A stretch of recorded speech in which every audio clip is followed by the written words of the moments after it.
রাম মন্দির ভ্রমণের ইচ্ছা সবারই মনে থাকে, কিন্তু রাম মন্দির ভ্রমণ করতে গেলে যেতে হবে সুদূর অযোধ্যা। সেটা আমাদের পক্ষে সবসময় পসিবল হয়ে ওঠে না। এই ইচ্ছাটা আমাদের কিছুটা হলেও এখন পূরণ হতে যাচ্ছে, কারণ কলকাতায় নিউ টাউনের বুকে গড়ে উঠেছে সুবিশাল রাম মন্দির, যার বিশেষ আকর্ষণ হলো 151 ফুট উচ্চতার সুবিশাল হনুমানজির মূর্তি। আমি এই ভিডিওর মাধ্যমে পুরো রাম মন্দিরের ডিটেলস আপনাদের সাথে শেয়ার করব, তো অবশ্যই ভিডিওটা স্কিপ না করে পুরোটা দেখ। রাম মন্দিরে যাওয়ার জন্য ইকো পার্কের গেট নাম্বার 4-এ আমাদের বাস থেকে নামতে হবে। ওখান থেকে টোটো পাওয়া যায়, 10 টাকা ভাড়া নেয়। চাইলে পায়ে হেঁটেও যেতে পারেন, সেক্ষেত্রে 10 থেকে 15 মিনিট টাইম। এভরিডে রাম মন্দির খোলা থাকে, টাইমিং সকাল 6:30 থেকে দুপুর 12টা, ইভিনিংয়ে 3 PM to 8 PM। রামনবমীর দিন মন্দিরে আসার কারণে খুব জনসমাগম হয়েছে, কিন্তু অন্যান্য দিন এরম ভিড় থাকে। চলুন এবার মন্দিরে প্রবেশ করা যাক। ঢোকার মুখে দেখুন কি সুন্দর আলো দিয়ে পুরো রাস্তাটা সাজানো হয়েছে। মন্দিরে ঢুকে প্রথমেই ডান দিকে চোখে পড়বে রাবণ আর জটায়ু পাখি। রাবণ যখন সীতামাতাকে হরণ করে নিয়ে যাচ্ছিল, জটায়ু পাখি কিভাবে বাধা দিয়েছিল এবং কি ঘটনা ঘটেছিল পুরোটা কিন্তু এখানে সুন্দরভাবে ফুটিয়ে তোলা হয়েছে। তারপরেই চোখে পড়বে বিশাল আকৃতির হনুমানজির মূর্তি, যার উচ্চতা 151 ফুট। এরপর কিছুটা এগিয়ে গেলে ডান দিকে পুকুরের উপর একটা সুন্দর মন্দির তৈরি করা হয়েছে, যেখানে আছেন মা গঙ্গা, বাবা মহেশ্বর, আরও অন্যান্য দেবদেবী। মন্দিরের ক্যাম্পাসের ভেতরে দোকান আছে, এখানে চাইলে পুজো দেওয়ার পর খেতে পারেন এবং পুজোর সামগ্রী নিয়ে পুজোও দিতে পারেন।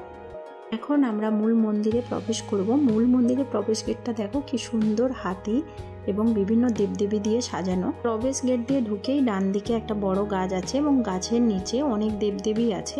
এরপরেই ডান দিকে চোখে পড়বে একটা বিশাল বড় রথ, যার চালক স্বয়ং বিষ্ণু নিজেই। এরপরেই আছেন দেবাদিদেব মহাদেব।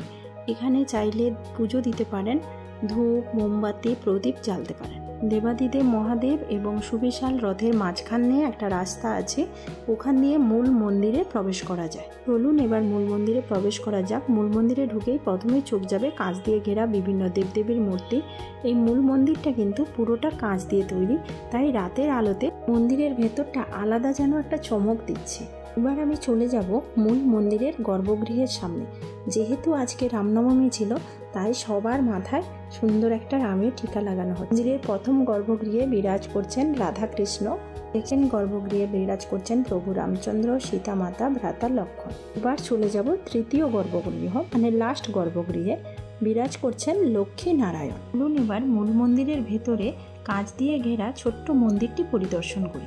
মন্দিরটির এক পাশে অবস্থান করছেন হনুমানজি। হনুমানজির মূর্তিটা কিন্তু খুব সুন্দর। আর এক পাশে অবস্থান করছেন শ্যাম বাবাজি এবং আর এক পাশে অবস্থান করছেন স্বয়ং মা কালী। এই মন্দিরটি পরিদর্শন করতে এলে অনেকগুলো মন্দির একসাথে পরিদর্শন হয়ে যাবে। আর এক পাশে অবস্থান করছেন স্বয়ং মা দুর্গা। এই মন্দিরের ভেতরে শিবলিঙ্গ এবং অন্যান্য দেবদেবীর মূর্তি আছে।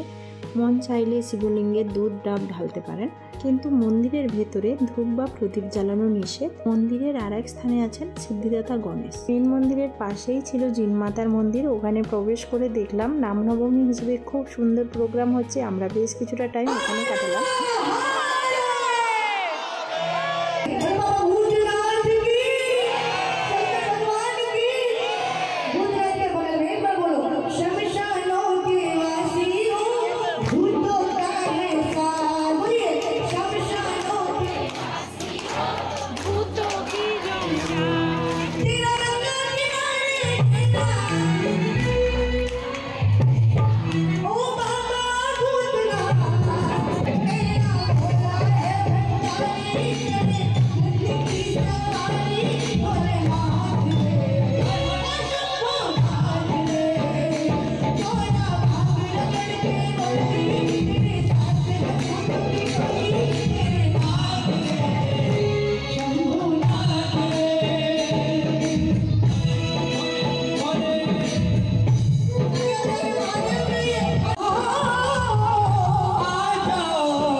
জিনমাতা মন্দিরের পাশেই আছে শিবের মন্দির, আর এই শিবের মন্দিরে ঢোকার গেটটা কিন্তু খুবই সুন্দর, যদিও বাচ্চারা একটু ভয় পাবে।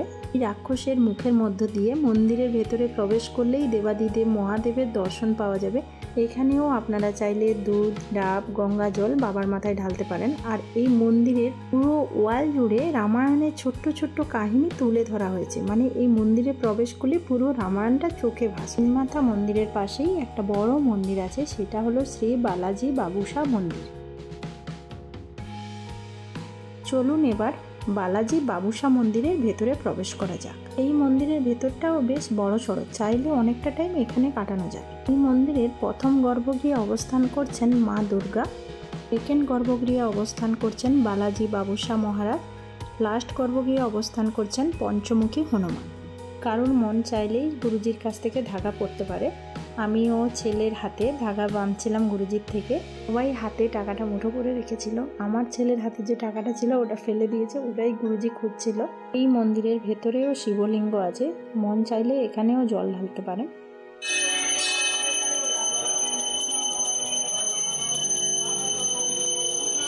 এখানে সব মন্দিরগুলোই আমার দর্শন করা হয়ে গেছে, এখন আমরা বেরিয়ে যাব।